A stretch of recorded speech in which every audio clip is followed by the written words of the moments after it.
شاہ صاحب بجٹ آنے والا ہے اور جو بجٹ اسٹریٹجی پیپر ہے آپ تو بخوبی جانتے ہیں کہ پارلیمانی کمیٹیز کے اندر سے ہو کے پھر پارلیمنٹ کے اندر پریزنٹ ہوتا تھا.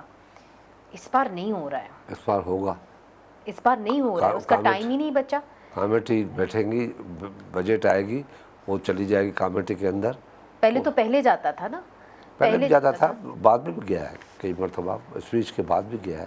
مگر میں آپ کو ملحظہ بتاؤں, یہ جو جتنی باتیں بھی آپ نے کی یہ موجودہ حالات کے تحت ٹھیک ہے, مگر واٹ اباؤٹ ایشوز, جو بیسک ایشوز ہیں ہمارے ملک کے, اس پہ ہم کیا سوچ رہے ہیں؟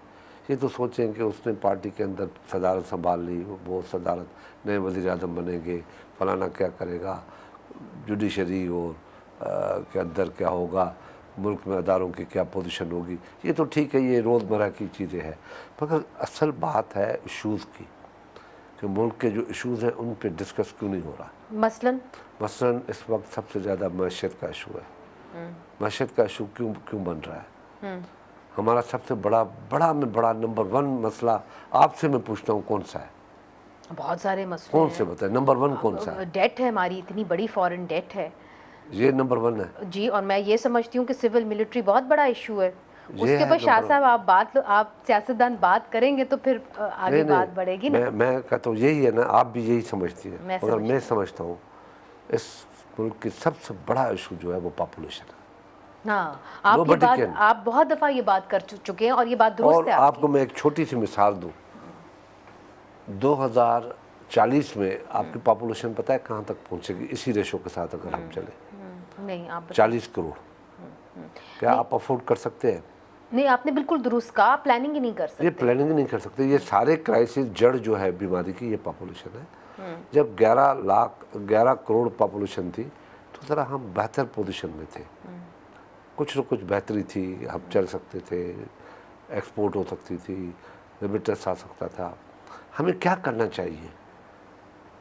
ہمیں اس معیشت کو اس بڑی پاپولیشن میں آپ کبھی نہیں سنبھال سکتے. مگر دیکھیں شاہ صاحب, یہ تو آپ کو ویمن امپاورمنٹ تو کرنی پڑے گی نا. آپ دیکھیں بنگلہ دیش نے کیسے کنٹرول کیا.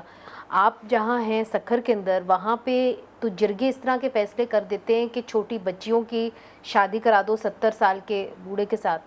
تو وہ بھی اس طرح کے فیصلے جہاں ہو رہے ہوں گے وہاں پہ کیا آپ کی معیشت بحال ہوگی؟ میں آپ ذرا تھوڑا سا اور ہٹ کے بات کر دی ایشوز پہ. یہی بہت بڑا ایشو ہے. نہیں, یہ ہے, اگر آپ خواتین کو تسلیم ہی نہیں کر رہے اپنی آدھی پاپولیشن کو, تو آپ کہاں ترقی کریں؟ جس معاشرے میں 51% معاشرہ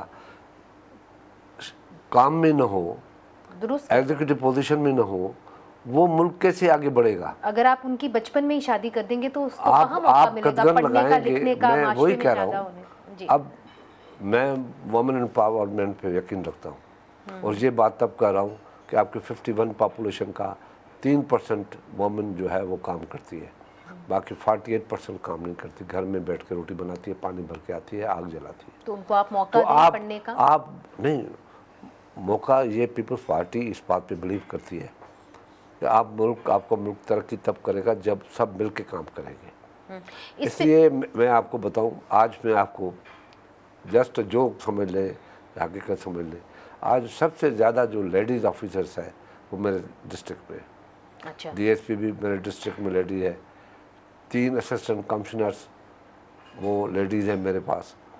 مگر ہم نے ان کو ویلکم کہا ہے, ہم نے یہ نہیں کہا کہ یہ بھیج دیں آپ نے. مگر تو پھر شاہ صاحب ان کو آپ یہ بھی بتائیے کہ کس طرح جرگوں کے فیصلے آ رہے ہیں اور وہاں پہ چھوٹی بچیوں کی شادیاں کرائی جا رہی ہیں. وومن یونیورسٹی ان کو آپ یہ پبلک سیکٹر ان سے پوچھیں کہ یہ کیسے ہو رہا ہے. پبلک سیکٹر کی سندھ میں پہلی وومن یونیورسٹی سکھر میں ہے. جی, تو شاہ صاحب پھر آپ وزٹ ضرور کریں. میں ضرور کروں گی, اور میں امید کرتی ہوں کہ آپ اس چیز کا نوٹس بھی لیں گے جو یہ جرگوں کی اس قسم کے فیصلے آ رہے ہیں. آپ نے جب مجھے آتے ہی بتایا تو مجھے کیونکہ پتہ نہیں میں یہاں ہوں, تو میں نے معلوم کرنے کے لیے اسی وقت انسٹرکشن دیے کہ مجھے معلوم کر کے دو کیوں. مگر چونکہ انفارچونیٹلی کوئی بندے ڈر کے مارے ہمارے پاس آتا نہیں. جی